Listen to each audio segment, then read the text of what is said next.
Okay, my friends, welcome.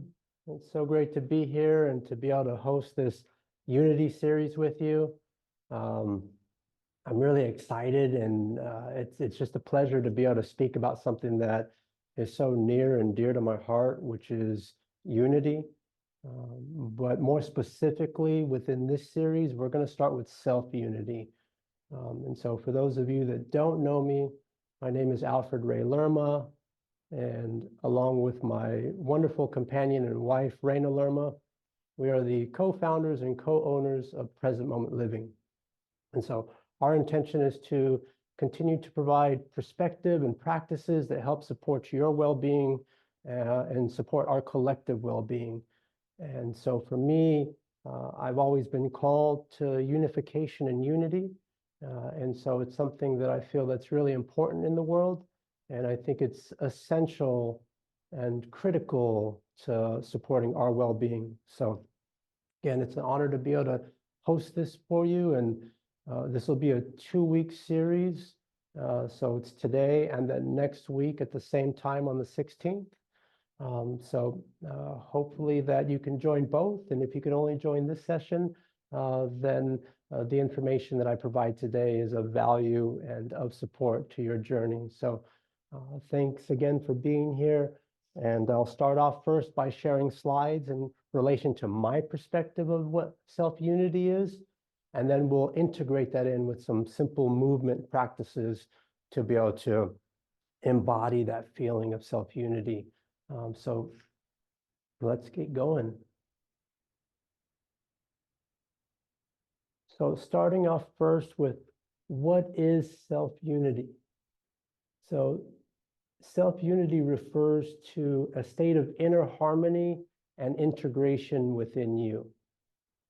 It encompasses a deep sense of coherence where all aspects of your being, the physical, the emotional, the mental, and the spiritual as a collective are aligned and in balance. And achieving self-unity involves cultivating our awareness, acceptance, and integration with all parts of yourself, leading to a sense of wholeness and authenticity. So we look at this and we say, well, why self-unity for this focus? So I believe that unity is an essential ingredient in the recipes of wellness, love, and joy. So if you look at any of these, rooted in the foundation of these feelings and experiences, unity can be found in each one of them. And so when I'm looking at the recipes for well-being and looking at where we're at in the world, the thing that continues to call strongly is let's practice unity together and let's have that support our well-being. And so by prioritizing our own self-unity, we not only enhance our personal well-being, but also become a catalyst for unity and harmony in the world around us. And then through this authentic presence, emotional resilience, empathy, and leadership, we contribute to the collective effort of growing a more united and compassionate planet. And I'm sure all of you agree that we can use some more unification and compassion in our planet. And so as I continue to, again, think about solutions, and if I see a lot of division around me, the solution that calls out for a need is the practice of unity. And I see that it shows up in different modalities and spiritual practices that speak on the essence of unity. But it isn't as common of a practice that you would think, or that I would think, based in a time of need. And I think it's because there's a lot of division that's internally within us, and also based upon what we experience in some of the,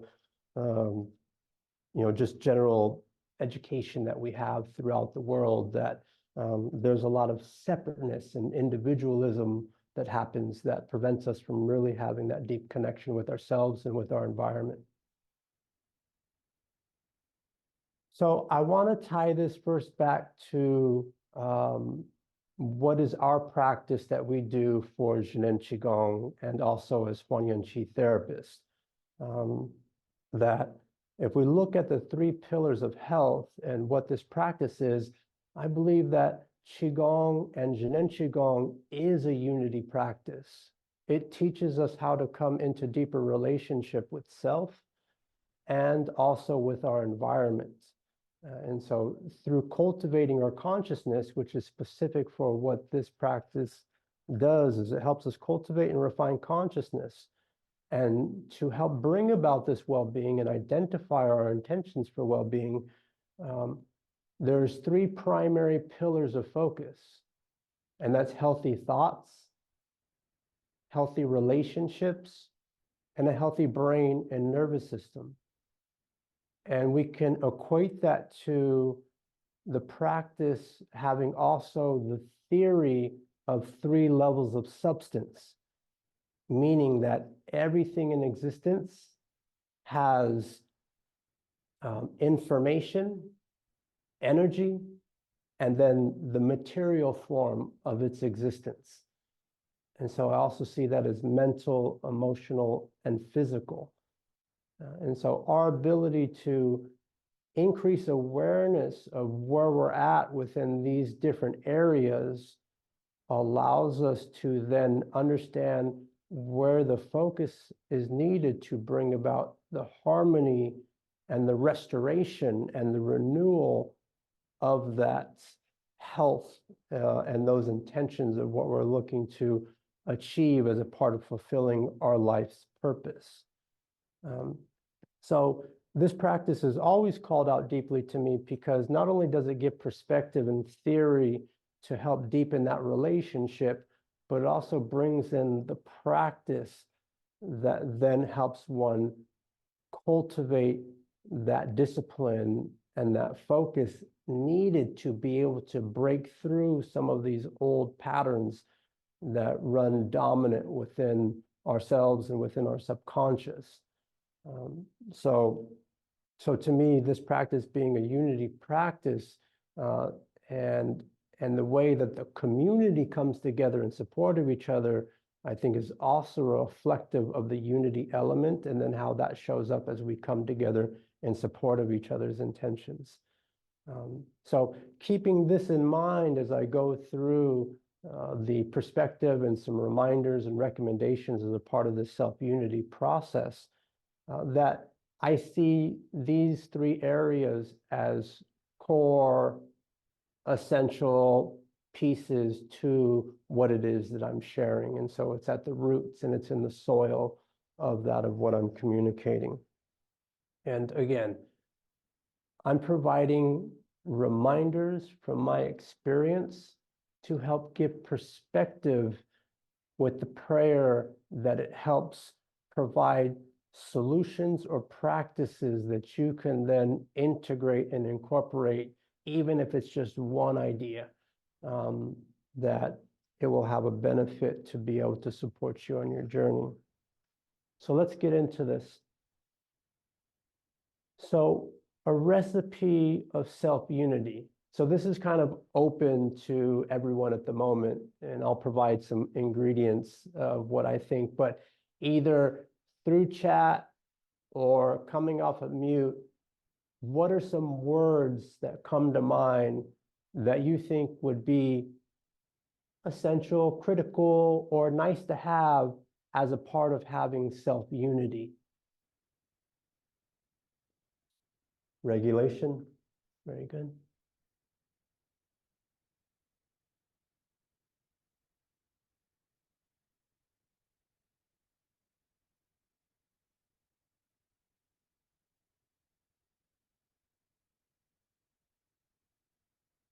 Integration, yeah, very good. Thank you, Diane.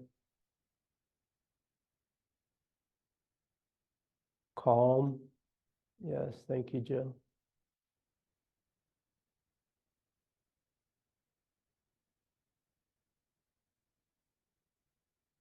Anyone else? Self-acceptance, yes, absolutely. Self-love. Yes, thank you, Rick.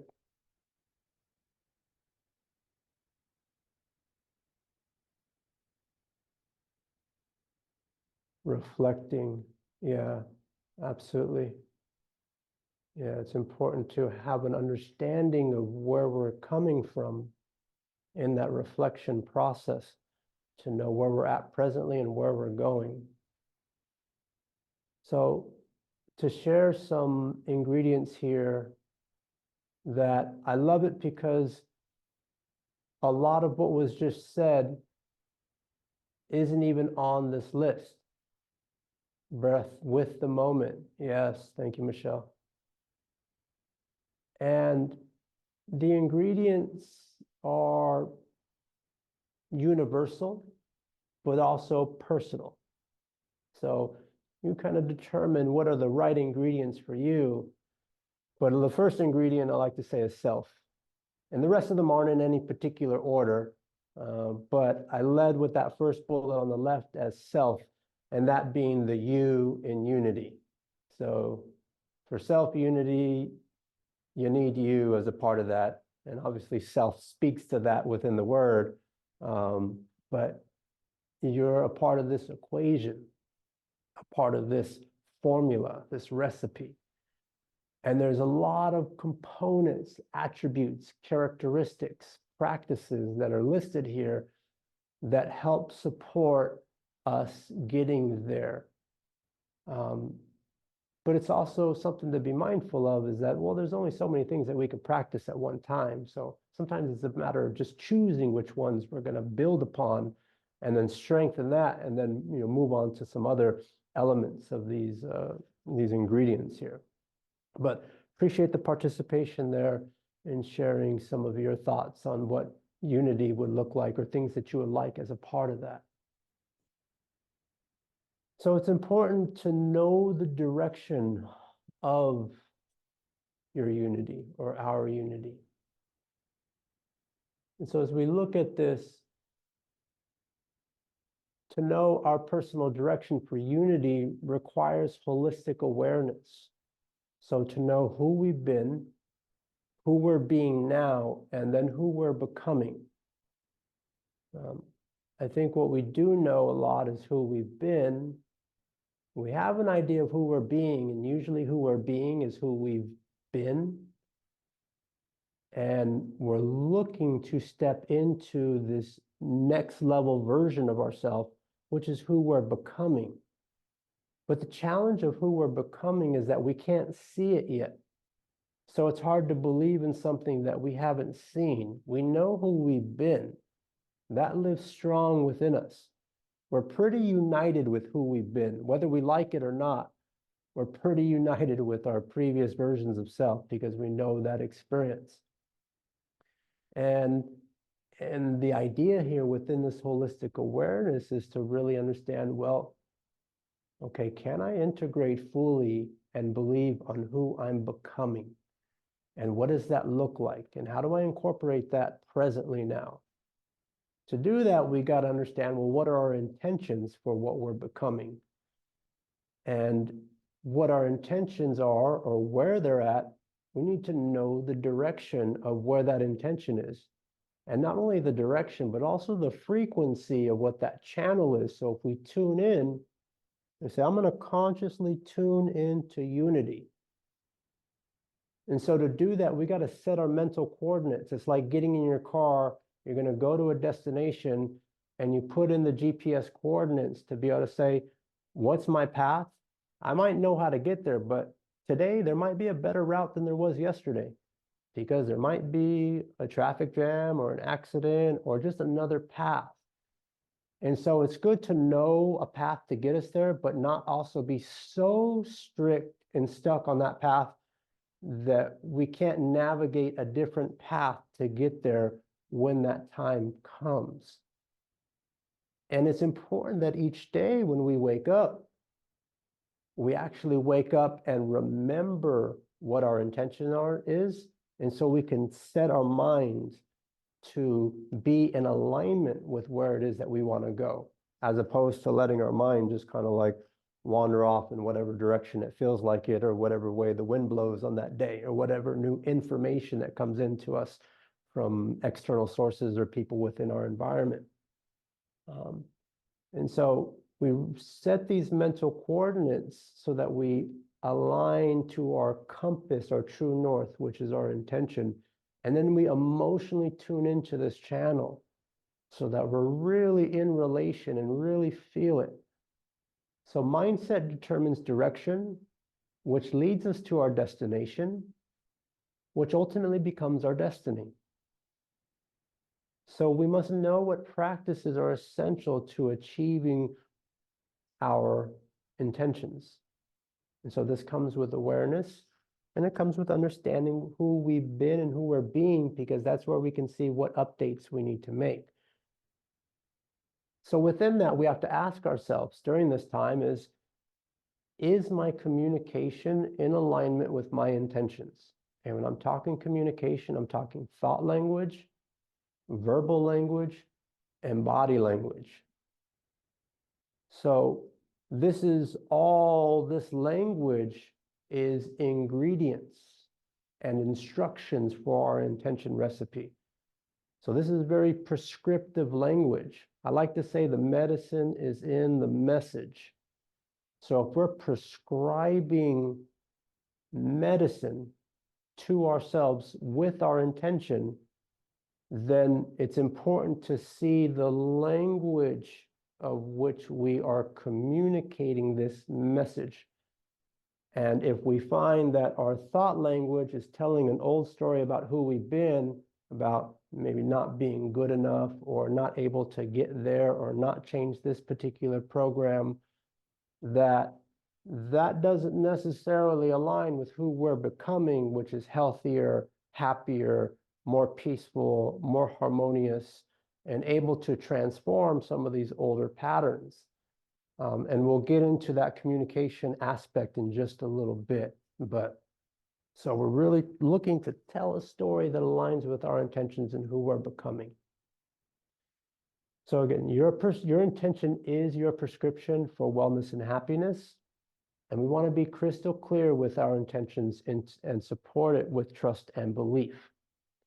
So the question is, I want to be self-unified so I can be what?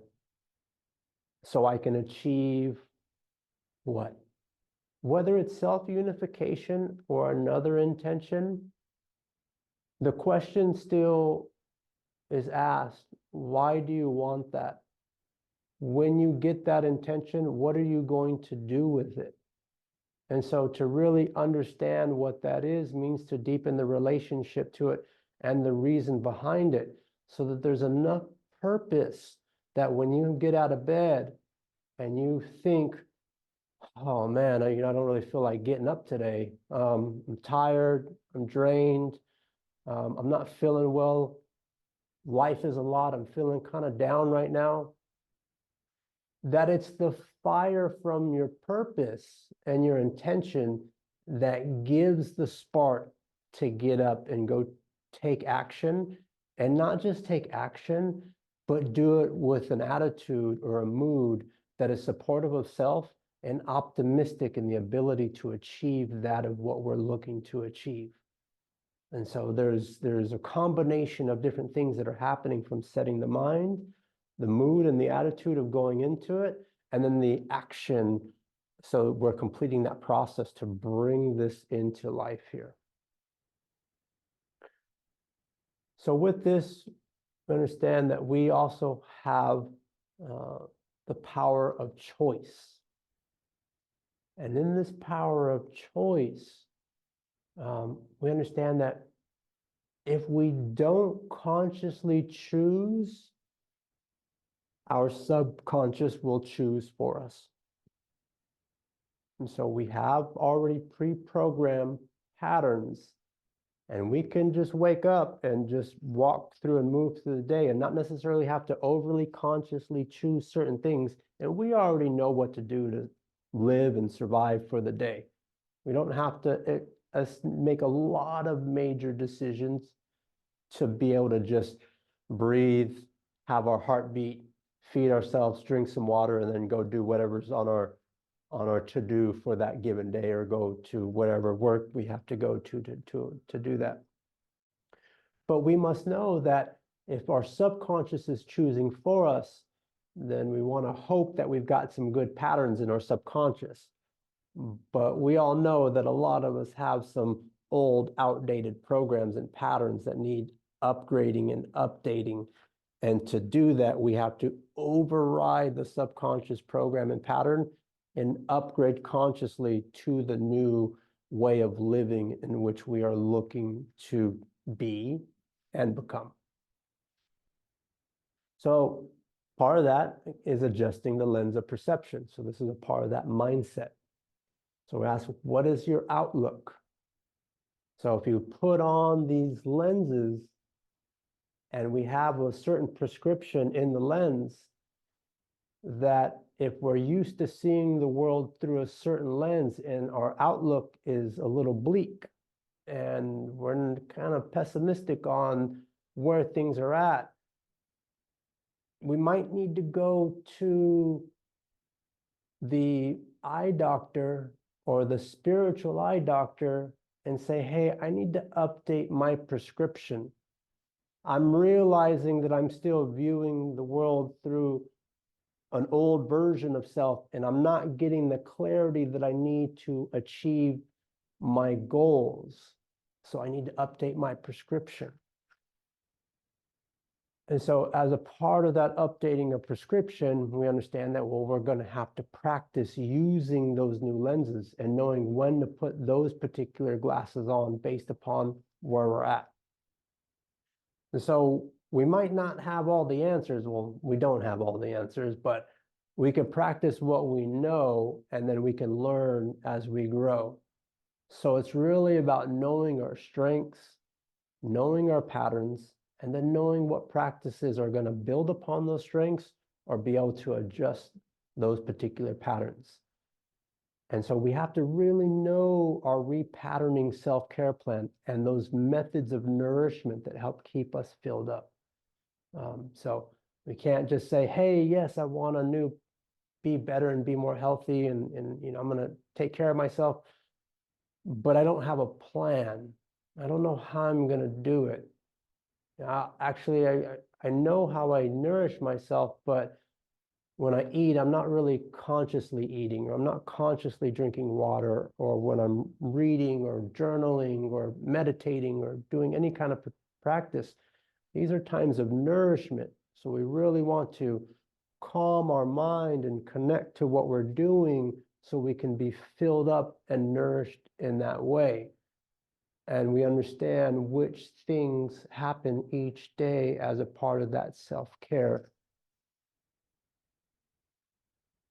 So the important aspect of the practice is transformation. And in Zhineng Qigong, everything is in a state of transformation. Information, energy, and matter. Matter, energy, and information.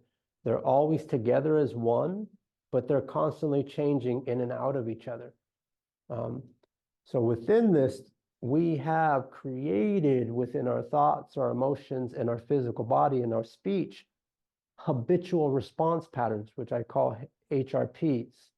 So these HRPs are cycles or loops, and we must interrupt these loop patterns, because these loop patterns are what drive us to take a particular action automatically, and we need to consciously place awareness on this loop cycle and then actively break the cycle by redirecting the energy and thoughts in a different direction. So it's understanding that when we see it, that we can actually say, oh, thank you, I can see this pattern now. And instead of seeing the pattern and be like, oh, there I go again, I'm never going to change the pattern. No, we say, oh, I've got awareness of it. Thank you. I put gratitude with the awareness because now I have the opportunity to make a change. Okay, where am I going to place it? Okay, I'm feeling fear, guilt, shame, regret, bitterness. We're all really good about dwelling in procrastinating. Not everyone, but a lot of us. And we want to be able to, when we feel that and see that, we want to be able to transform that. We want to transform this warrior side into being a warrior, this anxiety into excitement, self-doubt to self-love. And when we feel suffering or pain or something, instead of attaching an illness mindset to what's happening within us, we then bring a wellness mindset to the table to be able to support. So the key here, though, is be prepared with a direction to go before the habitual response pattern happens. So having new language and prescription ready to go. And so this is where we find and we write out the things that we say, okay, when I tell myself I don't like myself, or I hate myself, or I'm judging myself, if I already have pre-patterned responses that says, no, whenever I catch myself thinking about myself in this way, I'm going to now say, I love myself. I believe in myself. I can transform this. My intention is to be unified. I am uniting with myself in this moment. And we break the pattern with awareness and then the prescription of the new language that helps us to transform that. Okay. So reminders when uniting with self. So just a couple more slides here, and then we'll go into an integration practice within these tips. So we want to practice transforming discouraging language, and that's thoughts and verbal language. And because inside, when we start to talk in this way that is talking down to ourselves and not promoting or encouraging self, this is what we're catching, this is what we're transforming. So we got to get into the mind and start to capture those patterns. And if you start to see them, maybe you could write them down and say, hey, here's patterns I'm catching, and they seem repetitive.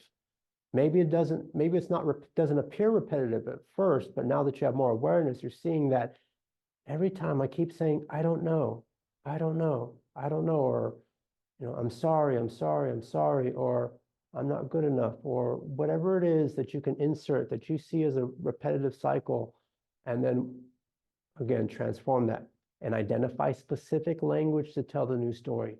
Write out your antidote, your solution to that particular problem that you're looking to transform. I listed out things. I'm mentioning a lot of different things that could be practiced. Practice is a priority, but it's also limited based on time. So we have to choose wisely on what practices that we want to do to be able to support ourselves. Awareness is progression, not regression. So we see the good and the bad with an open heart and an open mind, and also with gratitude, because that helps us understand that we're learning from our experiences and using our awareness in a good way. Awareness without compassion can lead to depression, because we get more awareness and we see more things and we see all the things that we need to change as well, and that could be overwhelming. So take it in pieces. You don't got to fix everything at the same time. Take it in pieces and build momentum off of that. And so again, that leads into the compassion, of having compassion. None of us are perfect. So we practice that forgiveness within that compassion, knowing that we're not perfect. And be on team you. So that's that you and unity. You need you. So we want to win in our own life or be achieving our goals here, that it's important that we get on our team. And so we create and do actions that are based on the most meaningful things within our life. So instead of doing 10 small things that feel good because you're doing a lot, you still got 2 or 3 big things that are on the to-do list that we're pushing out, which is putting weight in the mind and on the heart. So if we can prioritize the major meaningful things, and then we could do the minor things when we have time. And then ground in gratitude, gratefulness leads to joyfulness, and really appreciating each moment for what it is. And then practice receiving that unconditional love. Usually we love ourselves based on conditions. I'll love myself when I accomplish this, or I'll love myself when I look a certain way. And we're saying practice unconditional love in the moment to be able to really receive that and then support sending good information and good energy into all layers and cells of the body. So summarized down, there's really 3 key steps. Intention, connect to your life purpose or whatever your purpose is for this particular intention or goal. Back that with belief, with an open mind and an open heart, so that your mind is open to the possibility and your heart is open to putting the energy and the belief into that of what you're looking to do. And then practice being well, practice being unified. And it's through the repetition that we will build the cultivation and the transformational ability to bring in that wellness to self. And so the present moment is the best time to unify. So we always say, is it too late? You know, what's my age? What's my condition? What am I going through? If you're here right now, it's a wonderful time to unite with yourself. Later today, tomorrow, I think all of us would feel a lot more joy if we were in relation in a better way with ourselves. And it's okay that we haven't always been in the best relation with ourselves. And so that's that compassion. Sometimes I took a long route to get to where I am now, and I'm still not there, but I'm believing that I'm there by embodying that belief. And knowing that my future is not separate from me, it is me, and tapping into that wisdom. But I can look back and be like, man, can't believe I took so long to love myself in a fuller way. But you know what? I've got the choice right now. I've got the choice to unify right now. And so with that, let's practice being unified. And so we'll do a simple practice, and I'll stop sharing, and then we can integrate this. But and then after integration, if you have any questions that come up, then we can talk those through. So thank you. Yeah, please. My question that I will have is that, discipline to practice, because I see one of the important key, which is what you said, beautiful, the awareness and compassion. I love that part because awareness at some point I've been practicing, and I've been having my crisis to have much awareness, but compassion is what I needed to hear from you, that I need to combine that. But also the practice, I have such a hard time to keep the practice and discipline that I don't know what else to do so to keep the practice, because I think that's the key. Practicing is the key also for the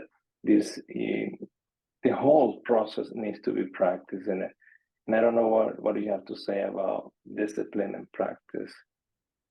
Yeah, thank you for that question. And I think it's a challenge for all of us at different times, especially with how busy we are and all the things that are available to practice. It's like we want to practice so many things. It's like, well, which ones do we choose? And so I found that it's very helpful to actually, it's what I would call like a daily recipe.